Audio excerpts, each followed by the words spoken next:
Hello दोस्तों, मैं वीरू आपका ऑनलाइन ट्यूटर। आज इस चैनल पे एक बार फिर से आ चुका हूँ एक बेहतरीन टॉपिक के साथ। आज का हमारा टॉपिक है राष्ट्रपति को पद से कैसे हटाएं।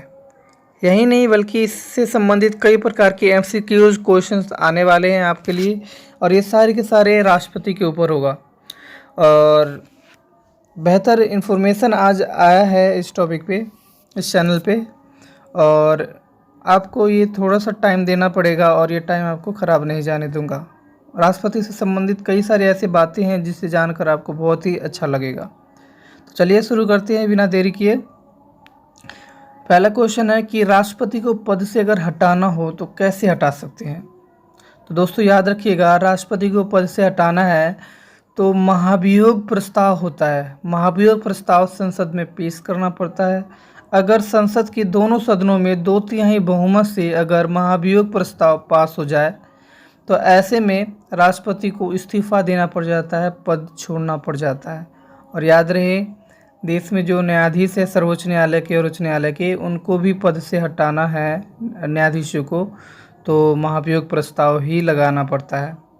वहीं पे क्वेश्चन है नेक्स्ट हमारा, राष्ट्रपति का चुनाव कैसे होता है। तो दोस्तों याद रखिएगा, हमारे देश में चुनाव का तरीका जो है वो 2 प्रकार का है, एक प्रत्यक्ष और एक अप्रत्यक्ष। प्रत्यक्ष रूप से जो चुना जाता है वो देश में एमएलए और एमपीज होते हैं, और अप्रत्यक्ष रूप से राष्ट्रपति का चुनाव होता है, उपराष्ट्रपति का चुनाव होता है, राष्ट्रपति का चुनाव में मुख्यतः होता है। अब एक पहली बात कर लेते हैं कि देश में जो एमएलए एमपीज होते हैं उनका चुनाव जनता करता है और सर्वाधिक मत जीत प्रणाली के द्वारा करते हैं देश के एमएलए और एमपीज का चुनाव। और यही एमएलए और एमपीज जो है किसको चुनते हैं, राष्ट्रपति को चुनते हैं। और राष्ट्रपति को जब चुनते हैं तो कौन सी प्रणाली के द्वारा, तो समानुपातिक प्रतिनिधित्व प्रणाली के द्वारा चुनते हैं, याद रखिएगा।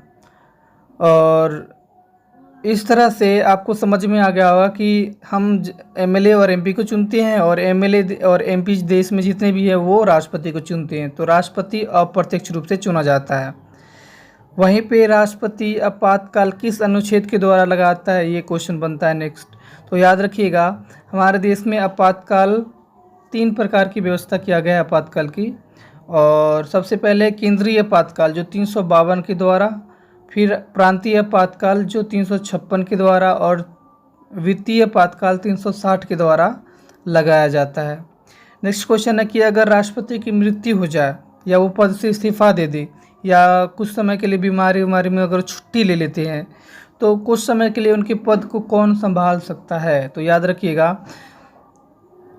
उपराष्ट्रपति ऐसी परिस्थिति में देश के राष्ट्रपति का पद संभाल सकता है, लेकिन सिर्फ और सिर्फ कितने, 6 महीने के लिए। 6 महीने के अंदर उनको या तो राष्ट्रपति दोबारा चुन के आना चाहिए, या फिर वापस ही राष्ट्रपति को जो बीमारी में छुट्टी ले रखे उनको वापस आना पड़ेगा। नेक्स्ट है कि राष्ट्रपति को शपथ कौन दिलाता है। तो राष्ट्रपति को शपथ देश के मुख्य न्यायाधीश दिलाता है। नेक्स्ट है, देश का पहला नागरिक कौन कहलाता है, कौन होता है।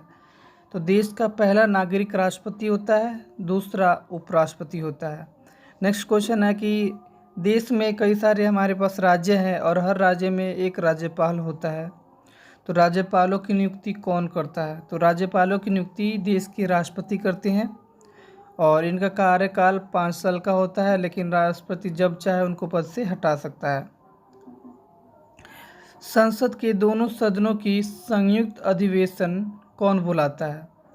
संसद के दोनों सदनों की संयुक्त अधिवेशन यानी कि संयुक्त बैठक। अब देखो, लोकसभा और राज्यसभा में जब मतभेद हो जाता है साधारण प्रस्ताव पर, तो ऐसे में इन मतभेदों को दूर करने के लिए राष्ट्रपति दोनों का संयुक्त अधिवेशन बुलाता है।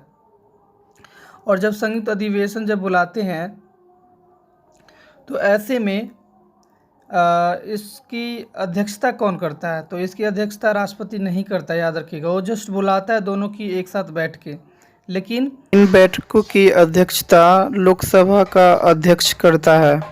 और नेक्स्ट क्वेश्चन हमारा आता है, राष्ट्रपति का मासिक वेतन कितना है, यानी कि महीने का उनका सैलरी क्या है। तो उनका सैलरी 5 लाख रुपए है, जो देश में सबसे ज़्यादा है। और 10वां क्वेश्चन सिर्फ आपके लिए है, जो आप कमेंट में आंसर दीजिएगा। क्वेश्चन है, अगर राष्ट्रपति और उपराष्ट्रपति दोनों का ही मृत्यु हो जाए तो तत्काल में राष्ट्रपति और उपराष्ट्रपति पद जो है उनको कौन संभालेगा?